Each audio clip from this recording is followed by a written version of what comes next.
শুভ বিকেল বন্ধুরা। আজকের ব্লগটা বিকেলবেলা থেকে শুরু করছি। দেখো মেয়ে স্কুল থেকে বাড়ি চলে এসেছে। সকালবেলা রেডি শেডি করিয়ে পাঠিয়েছিলাম। রবীন্দ্র জয়ন্তীর অনুষ্ঠানে নাচ ছিল, তো সেই অনুষ্ঠানের জন্যই শাড়ি টাড়ি পরিয়ে পাঠিয়েছিলাম। তো বাড়ি এসে দুষ্টুমি চালু। তারপর ওকে একটু সকালবেলা স্নান করে পাঠিয়েছিলাম একবার, তবু এত গরমে প্রচণ্ড ঘেমে গেছিলো। বাড়িতে এসে খানিকক্ষণ রেস্ট নিল, তারপর আবার স্নান করিয়ে দিলাম। সকালবেলাতে যেহেতু খোপা টোপা বেঁধে যাবে, ওই জন্য গাটা ধুয়ে দিয়েছিলাম। আর এখন বাড়ি আসলো, ভালো করে মাথায় জল টল দিয়ে স্নান করিয়ে দিলাম। একটু শুয়ে টুয়ে দুটো ভাত খেয়ে একটু কার্টুন দেখছিল মোবাইলে। তারপর তোমার দাদাভাইও গেল স্নান করতে, ওকে একটু চা করে দিলাম। ও এসে ভাত খেয়ে স্নান করলেও না, স্নান করা হয়ে গেলে ও চা চাই। সে ভাত খেয়ে উঠুক আর যত ভালো মন্দই খেয়ে উঠুক, এই টাইমটায় চায়ের খুব নেশা। সন্ধ্যাবেলা আর একবার এসে বলবে চা করতে।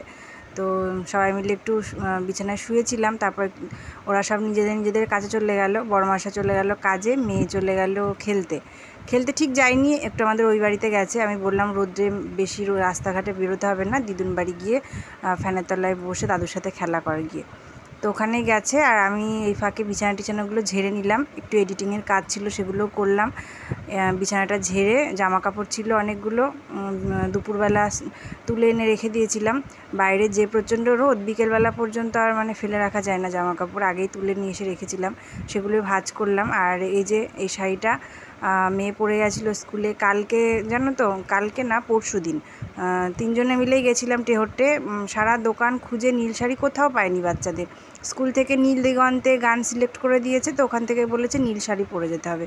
এবার আমার তো নীল শাড়ি আছে, তোমার দাদাভাই বললো যে তোমার শাড়িগুলো কেটে ফেলো।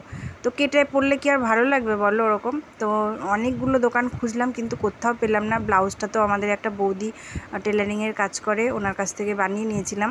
তো শাড়ি কোথাও খুঁজে না পেয়ে তারপর ম্যামকে ফোন করা হলো। ম্যাম বলল যে সুতির ছাপা পরাতে। তো সেই মতো একটা নীল রঙের সুতির ছাপা, যেগুলো মারআলা সুতির ছাপা, সেগুলোতে আবার অনেক ফুলে থাকবে। তো একটা মলমলের শাড়ি নেওয়া হয়েছিল, তো সেটাই পরিয়ে দিয়েছিলাম। আর সাদা ব্লাউজের কথা বলেছিল, নীল সাদা চুড়ি, সাথে নীল মাথার কাপড়ের ফুল, পুঁতির মালা, যা যা বলেছিল সব নিয়ে আসা হয়েছিল।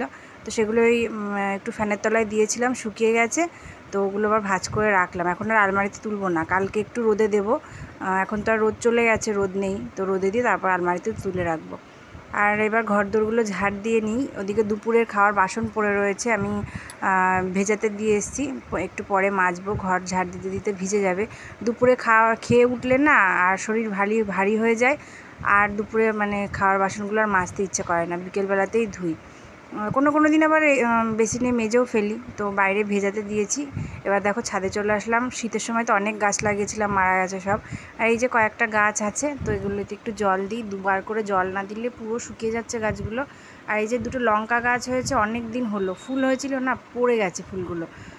কবে লঙ্কা হবে জানি না। কী করতে হবে বলো তো, কেউ যদি জেনে থাকো। বাসনগুলো মাজা হয়ে গেছে, নিয়ে আসলাম ঘরে। আর এই যে ছাদে একটু হাঁটাহাঁটি করি বিকেলবেলাতে। তো আজকে ভিডিওটাই পর্যন্ত।